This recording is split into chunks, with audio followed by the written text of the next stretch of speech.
大家好，我是大为。你是不是肚子上面鼓鼓囊囊的，有很多内脏脂肪，大腿上面又有着很多的泡泡肉？有一个重要的指标，不知道你有没有听过啊，叫做腰臀比啊，这个指标非常重要。一般来说呢，我们男性啊一般是0.85到0.9，那女性呢是0.75到0.8，是比较好的。越往上就越能证明什么呢？我们的腰围和我们的臀围啊越接近。那么腰臀比这个指标有什么用呢？它其实啊就是告诉你啊，就如果说当你的腰臀比越大，那么我们的整个往下走的这个气血通道啊就会受到影响。同时腰臀比越大的人呢，对心脏的负载能力考验也越大，而且腰臀比只要一大，你会发现这个腰粗了啊，穿衣服穿裤子啊都不太好穿。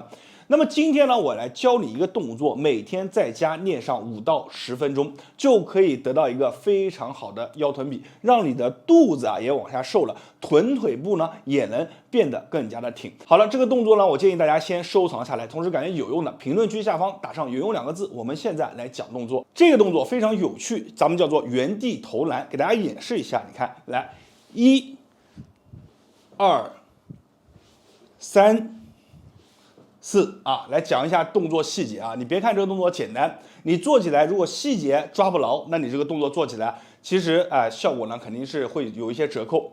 我们来讲动作细节，首先第一个啊，腿微微弯曲，然后呢起来的时候，你看注意看，是我的手臂往上挥，然后呢腿同时上抬啊，发力，整个人有一个小小的爆发力，让我们的脚底转向另一侧，你看，转向另一侧。这里有一个细节一定要注意，就是我们在转脚的时候啊，千万不能说你以某个脚为轴心，比如说我现在以我的左脚为轴心，就是什么呢？